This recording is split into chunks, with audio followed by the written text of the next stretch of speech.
Hello everyone, எல்லாரும் எப்படி இருக்கீங்க? நான் ரொம்பவே நல்லா இருக்கேன். இன்னைக்கு நம்ம சேனல் நம்ம எப்படி பார்க்க போகிறோம் அப்படின்னா, summer hair care tips part 2 தான் நம்ம பார்க்க போகிறோம். பார்ட் 1க்கு நிறைய பேர் நிறைய ரெஸ்பான்ஸ் கொடுத்துருங்க. எல்லாத்துக்குமே ரொம்ப தேங்க்ஸ்.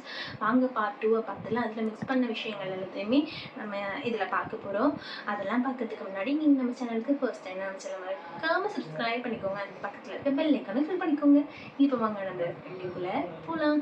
அதுக்கு முன்னாடி இன்னைக்கு வந்து பாண்டிச்சேரியில் எலெக்ஷன் நடந்துச்சு. எல்லாருமே ஓட் பண்ணிட்டீங்களா அப்படின்னு சொல்லிட்டு மறந்துடாமல் கமெண்ட் பாக்ஸில் சொல்லுங்கள். நம்ம காலையிலே போய் ஓட் போட்டு அனுப்பிட்டாச்சு. சரி வாங்க, ஓட் போட்டிங்களான்னு மறக்காமல் கமெண்ட் பாக்ஸில் சொல்லிட்டு போங்க. நீங்கள் வெளியே போகிறீங்கன்னு வச்சுக்கோங்க, கொடை எடுத்துகிட்டு போங்க, ஹெல்மெட் போடுங்க. அதுக்குன்னு ஹெல்மெட் போடாமலே இருக்காதுங்க. ஹெல்மெட் அதிகமாக யூஸ் பண்ணுறதுனால ட்ராண்ட்ரஃப் வரும். ஆனால் ரொம்ப ஃப்ரீக்வெண்ட்டாக இல்லாமல் ஹெல்மெட், கொடை, ஸ்கார்ஃப் கட்டிட்டு போங்க. இந்த மாதிரி போடுறதுனால நம்மளுடைய ஹேர் வந்து டக்குன்னு ட்ரையாக ஃப்ரிஸியாக இருக்காமல் கொஞ்சம் நல்லா மாய்ஸ்சரைசிங்காக இருக்கும். ஸோ அதனால் கண்டிப்பாக நீங்கள் வெளியே போகிறப்ப கொடை எடுத்துகிட்டு போங்க. யார் என்ன சொல்லுவா அதெல்லாம் பார்க்காதீங்க. நமக்கு நம்ம ஹேர் ஸ்கின்னு தான் முக்கியம். ஸோ அதனால் நீங்கள் கண்டிப்பாக கொடை எடுத்துகிட்டு போங்க. இது வந்து ஃபஸ்ட்டு நான் சொல்லணும்னு நினச்ச விஷயம். என்ன அப்படின்னா, இப்போ நீங்கள் தலையை பின்னி போடுறீங்கன்னு வச்சுக்கோங்களேன். பின்னி போடுறப்ப ரொம்ப டைட்டாக பின்னாதீங்க, லூஸாக பின்னுங்க. அதுக்குன்னு ரொம்பவும் லூஸாக பின்னாதீங்க, ஓரளவுக்கு லூஸாக பின்னுங்க. ஏன்னா ஹேர் வந்து கொஞ்சம் ப்ரீத் பண்ணணும், நிறைய கட் ஆகி விழும். வெயில் நாள் அப்படின்றதுனால மோஸ்ட்டாக ரொம்ப இறுக்கி பின்னாதுங்க. இது ரெண்டாவது பாயிண்ட். இதுதான் வந்து நேச்சுரலாக நம்ம ஹேரை ப்ரொடெக்ட் பண்ணுறதுலக்கான 2 வழி.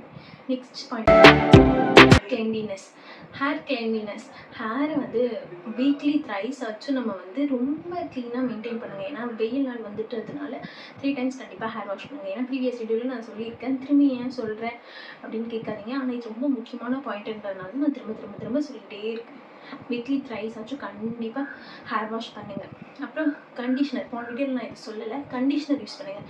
ஏன்னா கண்டிஷ்னர் வந்து இப்போ இருக்க வெயில் நாளில் ஹேர் ரொம்ப ட்ரையாக இருக்கும். நீங்கள் கண்டிஷ்னர் யூஸ் பண்ணிங்க அப்படின்னா மாய்ஸ்சரைசிங்காக இருக்கும். ஹேர் ரொம்ப ஈரப்பதமாக இருக்கும், ரொம்ப ட்ரை ஆகாமல் பார்த்துக்கும் கண்டிஷ்னர். ஸோ அதனால கண்டிஷ்னரை யூஸ் பண்ணுங்கள். அதுவுமே ஹேருக்கு வெயில் நாளுக்கு ரொம்பவே நல்ல ஒரு விஷயம் கண்டிஷ்னர். நெக்ஸ்ட் வந்து நீங்கள் கண்டிஷ்னர் யூஸ் பண்ணுறதுனால உங்களுடைய ஹேரோடைய ஸ்ப்ளிட் எண்ட்ஸ் அதிகமாக வெடிக்காமல் பார்த்துக்கிறதுல இந்த கண்டிஷ்னர் ஒரு முக்கியமான ரோல் ப்ளே பண்ணுது. ஷாம்பூ என்ன கேட்டிங்கன்னா, ஷாம்பூன்றது நம்மளுடைய ஹேரை க்ளீன் பண்ணுறதுக்கு மட்டும்தான். ஹேர் க்ரோத்தை ப்ரமோட் பண்ணுறதுக்கோ வேறு எதுக்காகவோ ஷாம்பு வந்து ஒர்க் ஆகலை. ஆனால் கண்டிஷ்னர் நீங்கள் யூஸ் பண்ணுறதுனால உங்கள் ஹேர் ஸ்மூத்தாக இருக்கும், நிறைய ஸ்ப்ளிட் எண்ட்ஸ் வராமல் இருக்கும். கண்டிப்பாக இது வரைக்கும் கண்டிஷ்னர் யூஸ் பண்ண ஆரம்பிங்க எல்லாருமே. Next hair oil and hair pack. Hair oil வந்து கண்டிப்பாக ஒரு வீக்லி ஒன்ஸ் ஆச்சு நல்லா கோகோனட் ஆயில் எடுத்து ஹேர் ஃபுல்லாக மசாஜ் பண்ணிவிட்டு அப்படியே நல்லா மசாஜ் பண்ணுங்கள். நல்லா மசாஜ் பண்ணிவிட்டு ஒரு 1 hour கிட்ட ஊற விட்டு தலையில் ஷாம்பூ இல்லைன்னா ஷாம்பு கண்டிஷ்னர் போட்டு ஹேர் வாஷ் பண்ணிக்கோங்க. இல்லைன்னா ஹேர் பேக் வேணுனாலும் ஹேர் பேக் போட்டு வாஷ் பண்ணிக்கோங்க. சம்மர் டேஸில் முக்கியமாக யூஸ் பண்ண வேண்டிய, எனக்கு தெரிஞ்சு நம்மளுடைய பாடியை ரொம்ப கூலிங்காக வச்சுக்கக்கூடிய ஹேர் பேக்ஸ் தான் எனக்கு தெரிஞ்ச 2 ஹேர் பேக் என்ன அப்படின்னா, ஆலோவேரா கூட கொஞ்சம் தயிர் போட்டு நல்லா அதை பிளெண்ட் பண்ணிங்கன்னு வச்சுக்கோங்களேன். பிளெண்ட் பண்ணிவிட்டு ஒரு காட்டன் கிளாத்தில் அதை ஊற்றி வடிகட்டினீங்கன்னா உங்களுக்கு ஒரு ஜெல்லி மாதிரி வரும். அதை அப்ளை பண்ணிங்கன்னா ஹேர் ஸ்கேல்பில் வந்து ரொம்ப கூலிங்காக இருக்கும்.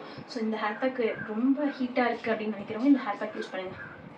ரெண்டாவது என்ன அப்படின்னா வெந்தயமும் ஹேர் அந்தளவுக்கு ரொம்ப கூலிங்காக வச்சுக்கும் நம்மளோட ஸ்கேல்பை. ஸோ அதனால் வெந்தயம் ஹேர் பேக்கும் ரொம்ப யூஸ் பண்ணுவோம். வெந்தயத்தை நைட்டே ஊற வச்சுட்டு அதை வந்து அரைச்சி யூஸ் பண்ணுறது. ஹேர் ஸ்ட்ரெயிட்டனிங் பண்ணுறது, ஹேர் கேர்ள்ஸ் பண்ணுறது அதெல்லாம் இப்போதைக்கு வேண்டாம். ஏன்னா ஏற்கனவே ரொம்ப வெயிலில் இருக்கும், நம்மளோட ஹேர் வந்து ரொம்ப ட்ரையாக ரொம்ப சூடாக இருக்குது. ஸோ திரும்பியும் நீங்கள் அதுக்கு மேலேயே வந்து ஒரு ஹேர் ஸ்டைலிங் டூல் வந்து யூஸ் பண்ணுறீங்க, ஸ்ட்ரெயிட்னர் சம்திங் எல்ஸ் யூஸ் பண்ணிங்கன்னா உங்களை ஹேர் வந்து ரொம்ப டேமேஜ் ஆகும். சப்போஸ் ஏதாச்சும் ரொம்ப இல்லைப்பா பண்ணி தான் ஆகணும் அப்படின்னா ஹீட் ப்ரொடெக்ஷன் ஸ்ப்ரே யூஸ் பண்ணிவிட்டு ஸ்ட்ரெயிட்னரோ சம்திங் எல்ஸ் நீங்கள் அதை யூஸ் பண்ணுங்கள்.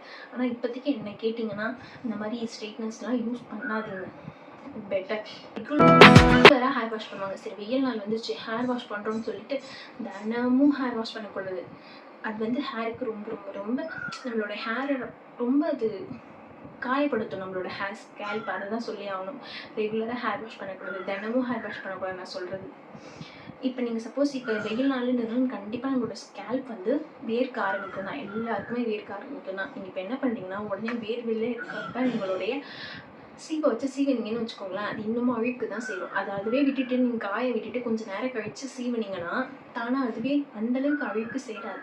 ஸோ இந்த மாதிரி நீங்க ட்ரை பண்ணி பாருங்க. வேர்வை வந்தாலே தலைக்கு குளிக்கணும் அப்படின்னா, நம்ம தினமும் தலை குளிச்சுட்டே இருக்க வேண்டியதான். ஸோ அதனால இந்த மிஸ்டேக் அவாய்ட் பண்ணிக்கோங்க நீங்க பண்ணிட்டு இருந்தீங்க அப்படின்னா. வெயிட் கண்ட்ரோல் ஆகுறதுக்கு என்ன சொல்வேன் அப்படின்னா, நீங்கள் இப்போ தலைக்கு குளிக்க போகிறீங்கன்னா கொஞ்சோண்டு நீங்கள் உங்களோட பாத் டப்பில் லைட்டாக ஆஃப் லெமன் கிட்ட புழிஞ்சு விட்டுட்டு குளிங்க. ஆனால் டேரெக்டாக இப்போ சரி லெமன் போட்டால் நமக்கு வந்து ஸ்வெட்டெல்லாம் வராது, அந்த ஸ்மெல்லாம் வராது அப்படின்னு சொல்லிட்டு டேரெக்டாக லெமன் எடுத்து தலையில் போட்டுறவே கூடாது. இது இருக்கிறதுலே பிக்கஸ்ட் மிஸ்டேக், அதை பண்ணவே கூடாது. நீங்கள் குளிக்க போகிற தண்ணியில் தான் லைட்டாக லெமனை ஸ்க்வீஸ் பண்ணிவிட்டு அந்த தண்ணியில் வந்து குளிங்க. அப்போ வந்து கொஞ்சம் வியர்வை ஸ்மெல்லும் ஹேர்லையும் ஸ்வெட் ஸ்மெல்ஸும் வராது. ரெகுலராக பண்ண இந்த சம்மரை நம்ம அழகாக டேக்கிள் பண்ணி நம்மளோட ஹேர் க்ரோத்தை இன்னமும் இன்க்ரீஸ் பண்ணலாம். அட்லீஸ்ட் 2 to 3 inches ஆச்சும் இந்த சம்மரில் இந்த விஷயத்தை நீங்கள் ஃபாலோ பண்ணிங்கனாலே கண்டிப்பாக உங்களுக்கு வரும். ஆனால் இதுக்கெல்லாம் பண்ணுறதுக்கு முன்னாடி ஒரு முக்கியமான ஸ்டெப் என்னென்னா, நீங்கள் ஹேர் பேக்ஸ்லாம் போட போகிறீங்க அப்படின்னா ஸ்ப்ளிட் அண்ட் கட் பண்ணிவிட்டு போடுங்க. அப்படியே எடுத்து போடாதீங்க ஸ்ப்ளிட் அண்ட் கட் பண்ணாமல். ஏன்னா அது எதுவுமே உங்களுக்கு பிரயோஜனம் கிடையாது. ஸோ அதனால் இது பண்ணுங்க. நெக்ஸ்ட் அவ்வளோதான், நம்மளோட பாயிண்ட்ஸ் எல்லாமே முடிச்சு. இதை மட்டும் ஃபாலோ பண்ணுங்கள்.